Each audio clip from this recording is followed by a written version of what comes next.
Pharaoh is the common title of the kings of ancient Egypt until the Macedonian conquest. Etymology: the word pharaoh ultimately was derived from a compound word represented as pr3, written with the two biliteral hieroglyphs pr, house, and column. It was used only in larger phrases such as smrpraa, courtier of the high house, with specific reference to the buildings of the court or palace. From the 12th dynasty onward, the word appears in a wish formula: great house, may it live, prosper, and be in health, but again only with reference to the royal palace and not the person. During the reign of Thutmose III in the New Kingdom, after the foreign rule of the Hyksos during the Second Intermediate Period, pharaoh became the form of address for a person who was king. The earliest instance where praa is used specifically to address the ruler is in a letter to Amenhotep IV, who reigned circa 1353 to 1336 BC, which is addressed to Pharaoh, all life, prosperity, and health. During the 18th dynasty, the title pharaoh was employed as a reverential designation of the ruler. About the late 21st dynasty, however, instead of being used alone as before, it began to be added to the other titles before the ruler's name, and from the 25th dynasty it was, at least in ordinary usage,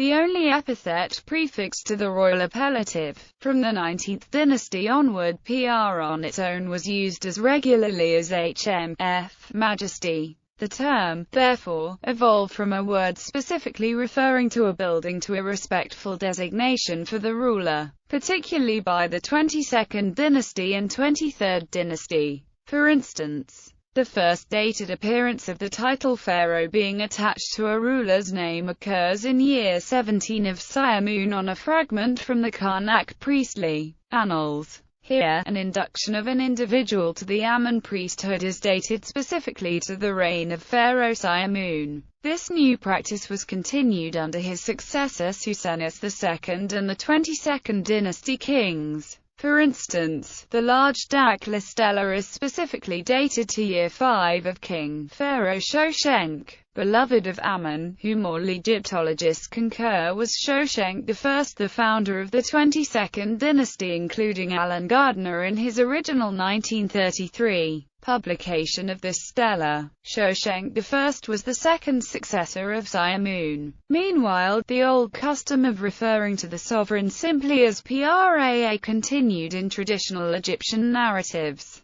By this time, the late Egyptian word is reconstructed to have been pronounced *paro, whence comes ancient Greek phi alpha rho alpha omega pharaoh and then late Latin pharaoh. From the latter, English obtained the word pharaoh. In the Bible, the title also occurs as Pharaoh. Over time, *paro evolved into Sahadic Coptic prro and then rro. Regalia, scepters and staves. Scepters and staves were a general sign of authority in ancient Egypt. One of the earliest royal scepters was discovered in the tomb of Karsekemwe in Abydos. Kings were also known to carry a staff, and Pharaoh Anajab is shown on stone vessels carrying a so-called MKS staff. The scepter with the longest history seems to be the Heqa scepter, sometimes described as the shepherd's crook. The earliest examples of this piece of regalia dates to pre-dynastic times. A scepter was found in a tomb at Abydos that dates to the late Naqada period. Another scepter associated with the king is the was scepter. This is a long staff mounted with an animal head. The earliest known depictions of the was scepter date to the First Dynasty. The was scepter is shown in the hands of both kings and deities. The flail later was closely related to the Heqa scepter, but in early representations the king was also depicted solely with the flail, as shown in a late pre-dynastic knife handle which is now in the Metropolitan Museum, and on the Nama mace head. The uraeus. The earliest evidence we have of the use of the uraeus, a rearing cobra, is from the reign of Den from the First Dynasty. The cobra supposedly protected the pharaoh by spitting fire at its enemies. Crowns and headdresses. The red crown of Lower Egypt, the Deshret crown, dates back to pre-dynastic times. A red crown has been found on a pottery shard from Naqada, and later, King Nama is shown wearing the red crown on both the Nama mace head and the Nama palette. The white crown of Upper Egypt, the Hejet crown, is shown on the Kustjul incense burner, which dates to the pre-dynastic period.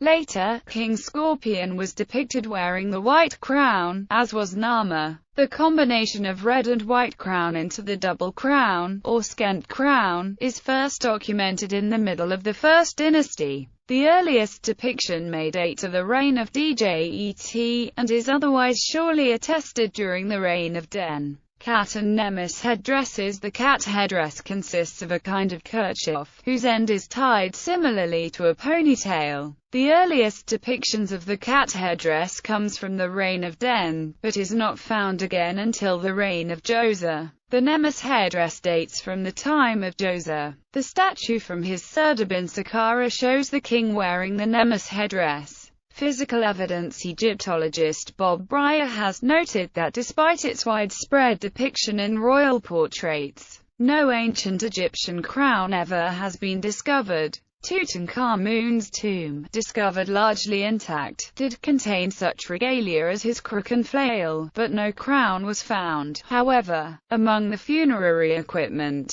diadems have been discovered. It is presumed that crowns would have been believed to have magical properties. Breyer's speculation is that crowns were religious or state items, so a dead pharaoh likely could not retain a crown as a personal possession. The crowns may have been passed along to the successor. Titles. During the early dynastic period, kings had as many as 3 titles. The Horus name is the oldest and dates to the late pre-dynastic period. The Neswbiti name was added during the First Dynasty. The Nebtai name was first introduced toward the end of the First Dynasty. The Golden Falcon name is not well understood. The prenomen and nomen were introduced later and are traditionally enclosed in a cartouche. By the Middle Kingdom, the official titulary of the ruler consisted of 5 names: Horus, Nebtai, Golden Horus, nomen, and prenomen. For some rulers, only 1 or 2 of them may be known. Neswbiti name. The Neswbiti name, also known as prenomen, was one of the new developments from the reign of Den. The name would follow the glyphs for the Sej and the B. The title is usually translated as King of Upper and Lower Egypt.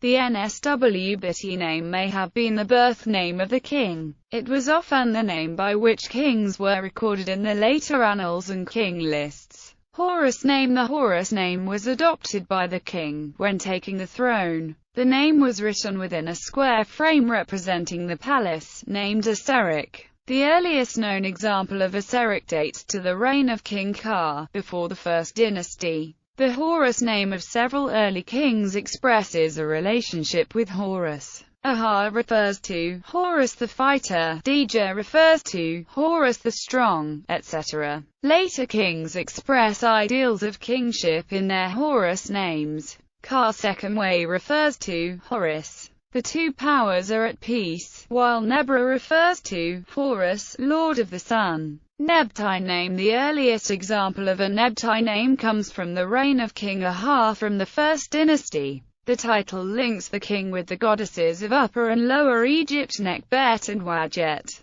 The title is preceded by the vulture and the cobra standing on a basket.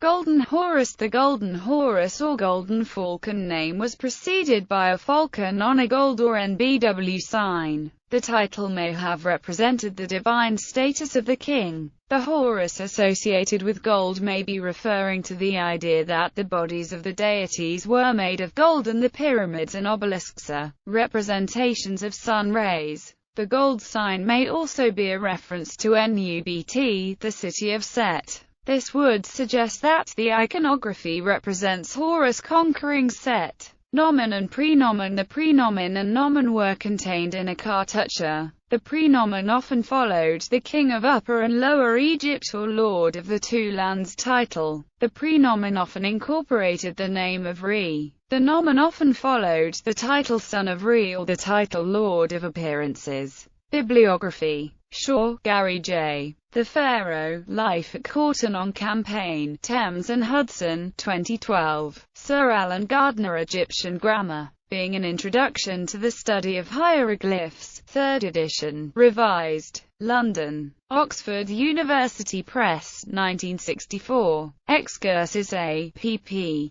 71-76. Jan Arsman, Der Mythos des Gottkönigs im Alten Ägypten, in Christine Schmidt's und Angebettenworth, Mention, Heroes, Gott, Weltentwurf und Lebensmodell im Mythos der Vormoderne, pp. 11-26.